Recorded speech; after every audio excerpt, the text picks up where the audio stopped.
प्रशांत किशोर हर महीने एफडी के ब्याज से करीब 5 लाख रुपए कमाते हैं। जी हां, बिहार के बांकीपुर विधानसभा उपचुनाव में नामांकन दाखिल करने के बाद सामने आए उनके हलफनामे से ये खुलासा हुआ है कि उनके परिवार ने करोड़ों रुपए फिक्स डिपॉजिट यानी कि एफडी में निवेश कर रखे हैं और इसी निवेश से उन्हें हर महीने लाखों रुपए की ब्याज आय आती है।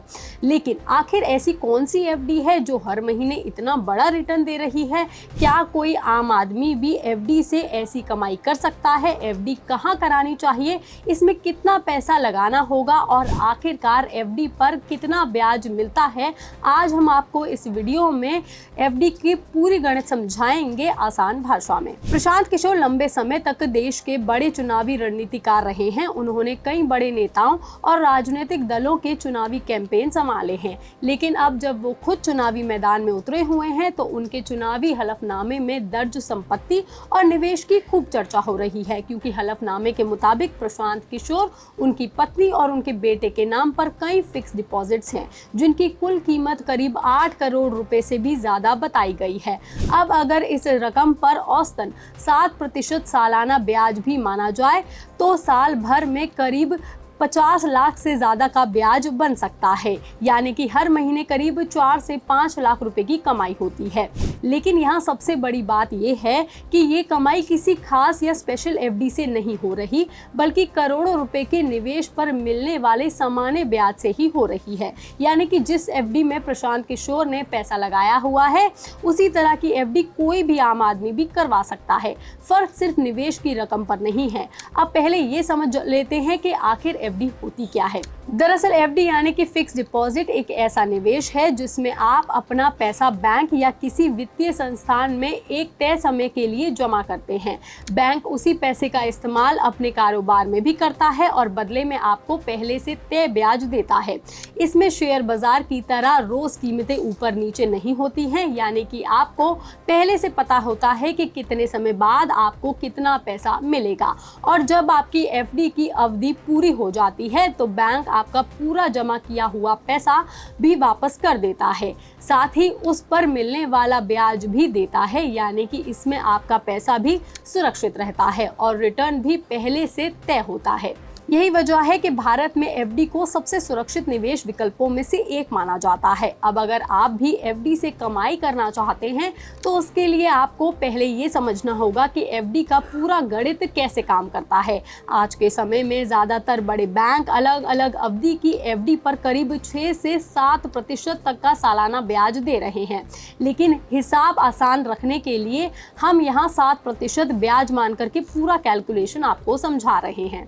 अब उसी हिसाब से अगर देखा जाए तो 1 करोड़ रुपए की एफडी पर साल भर में करीब 7 लाख रुपए ब्याज मिलेगा, यानी कि हर महीने करीब 50,000 रुपए। यही वजह है कि अगर किसी को सिर्फ एफडी के ब्याज से हर महीने करीब 5 लाख रुपए कमाने हैं तो उसके लिए करीब 8 करोड़ रुपए से ज्यादा की एफडी करानी होगी। और प्रशांत किशोर के परिवार ने भी लगभग इतनी ही रकम की एफडी में निवेश करा हुआ है, इसलिए उन्हें हर महीने करीब 4 से 5 लाख रुपए तक का ब्याज मिल रहा है। लेकिन क्या एफडी सिर्फ करोड़पतियों के लिए ही होती है? तो जवाब है बिल्कुल नहीं। एफडी में निवेश छोटी रकम से भी शुरू किया जा सकता है। आज कई बैंक सिर्फ 1,000 रुपए से भी एफडी शुरू कराने की सुविधा देते हैं, यानी कि कोई भी व्यक्ति अपनी बचत के हिसाब से इसमें निवेश कर सकता है। हाँ, छोटी रकम पर ब्याज भी उसी हिसाब से कम मिलेगा। यानी कि मान लीजिए आपकी सैलरी 50,000 रुपए है और आप हर महीने 5,000 रुपए बचा लेते हैं, तो धीरे धीरे इस बचत को भी आप एफडी में निवेश कर सकते हैं। लेकिन समय के साथ साथ आपकी बचत भी बढ़ेगी और उस पर मिलने वाला ब्याज भी बढ़ सकता है, क्योंकि एफडी में ब्याज हमेशा आपके जमा किए गए पैसे पर ही मिलता है।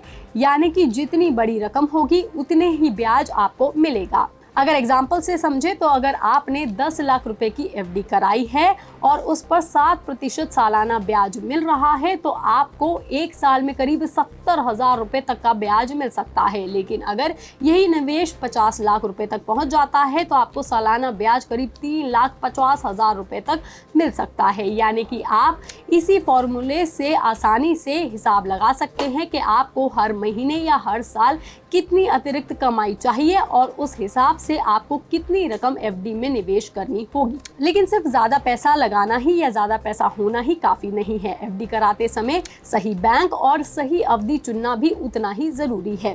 आज SBI, HDFC bank, ICIC bank, axis bank, Punjab national bank जैसे कई बड़े बैंक एफडी की सुविधा देते हैं। इसके अलावा पोस्ट ऑफिस में भी टाइम डिपॉजिट स्कीम उपलब्ध है। वहीं कुछ कंपनियां भी हैं जो फिक्स डिपॉजिट ऑफर चलाती हैं। लेकिन कंपनी में आप निवेश करने से पहले उसकी क्रेडिट रेटिंग और भरोसेमंद होने की पूरी जांच जरूर कर लें, क्योंकि वहां ज्यादा ब्याज जरूर मिल सकता है लेकिन ये भरोसेमंद नहीं हो सकती। इसके अलावा एफडी कराते समय आपको ये भी तय करना होगा कि ब्याज आपको हर महीने लेना है, हर 3 महीने में लेना है या फिर एफडी पूरी होने के बाद आपको एक साथ लेना है। अगर आपको हर महीने एक तय अतिरिक्त इनकम चाहिए तो मंथली इंटरेस्ट वाला विकल्प आपको चुनना होगा। वहीं अगर अभी तक आपने एफडी में कभी निवेश किया ही नहीं है और आप पहली बार इसमें पैसा लगाने के बारे में सोच रहे हैं तो एक गलती बिल्कुल भी ना करें। एक्सपर्ट्स कहते हैं कि आप अपनी पूरी बचत का एक साथ ही एफडी मत लगा दीजिए, क्योंकि अगर बीच में अचानक आपको पैसों की जरूरत पड़ गई तो आपको पूरी एफडी समय से पहले ही तोड़नी पड़ सकती है, जो कि आपको ज़्यादा नुकसान दे सकती है।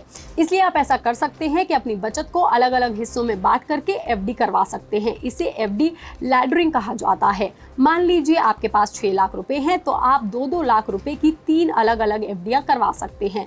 एक 1 साल की, एक 2 साल की और एक 3 साल की। अब अगर आपको 1 साल बाद ही पैसों की जरूरत पड़ती है तो आपसे पहली एफडी जो आपकी मैच्योर होगी उसका पैसा आपको मिल जाएगा, तो आपकी बाकी दोनों एफडियां ऐसे ही सुरक्षित रहेंगी। तो आपको एफडी करवानी है या नहीं, ये आप हमें कमेंट बॉक्स में जरूर बताइए। बाकी तमाम खबरों के लिए आप देखते रहिए लोकमत हिंदी।